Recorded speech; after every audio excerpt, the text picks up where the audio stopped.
George Corvington. Je voudrais d'abord remercier ma collègue de la ministre de la Culture pour m'avoir associé à cet hommage que l'on rend aujourd'hui à George Corvington, qui a passé plus de 12 ans au ministère du Tourisme comme conseiller en tout ce qui est histoire et culture. Parce que ce grand homme mérite que l'on brise cette modestie qu'il portait comme une armure pour se protéger de tout ce qui pouvait le distraire de sa mission de gardien de la mémoire collective. Vous êtes nombreux ici cet après-midi à l'avoir bien connu, à avoir eu la chance de le côtoyer pendant de très longues années, alors que vous ne me tiendrez pas rigueur de parler de M. Corvington au présent, parce qu'il me semble que de la grammaire française, c'est son temps préféré. Cela peut sembler paradoxal pour celui qui a passé son temps à interroger le passé. Quand il y a à peine 2 mois, et j'ai l'impression que c'était encore hier, il m'a apporté son dernier exemplaire où il ressuscitait notre cathédrale. C'est avec son même sourire charmeur et éternellement jeune, mais aussi la même fermeté qu'il a décliné d'être accompagné à la porte du ministère. C'est sa manière à lui de refuser tous les piédestals qui lui sont tendus pour toujours garder les pieds sur terre.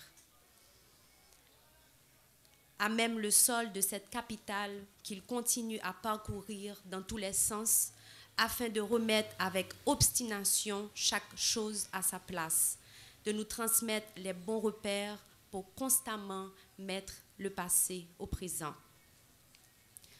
Et pourtant, je ne l'entends jamais se plaindre du changement et il est toujours prêt à vivre avec son temps.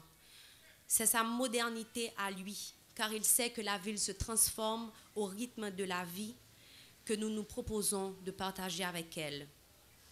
Je sais parce que cela m'a été rapporté qu'il a eu son heure de gloire avec la commémoration du 250e anniversaire de la fondation de Port-au-Prince. Et il vivait avec passion chaque réhabilitation de ces places qui avaient fait charme de la ville. La place des Nations Unies, le Champ de Mars, la place Jérémie, la place Sainte-Anne et surtout la place de l'Indépendance avec le mausolée des pères de la patrie. Il était l'historien du détail, de la perfection avec toujours sa même légendaire modestie. En cette belle année de 1999 qui annonçait la venue d'un nouveau siècle, sa ville retrouvait son éclat, lui rendait tout ce qu'elle avait reçu de lui. Et ses œuvres étaient rééditées pour le plus grand bonheur de tous les passionnés de l'histoire. On était loin de penser qu'il était à une décennie à peine à la arpenter dans la poussière des ruines, pour toujours et sans relâche remettre debout dans nos mémoires ces édifices qui faisaient de Port-au-Prince un détour obligé pour ceux qui voulaient voir notre palais, notre cathédrale et notre bicentenaire.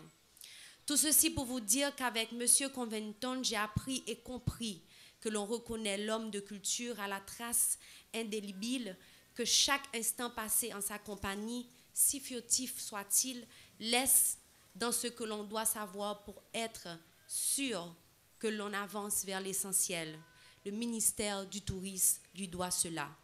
L'essentiel est de nous faire pour que l'image que nous projetons de notre pays, avec notre modeste contribution, donne aux autres envie de nous rencontrer et d'apprendre de nous. George Corvington reste avant tout un immense homme de la culture. Nous te rendons hommage, George, ce soir. Merci. George Corvington, éclaireur d'avant-garde.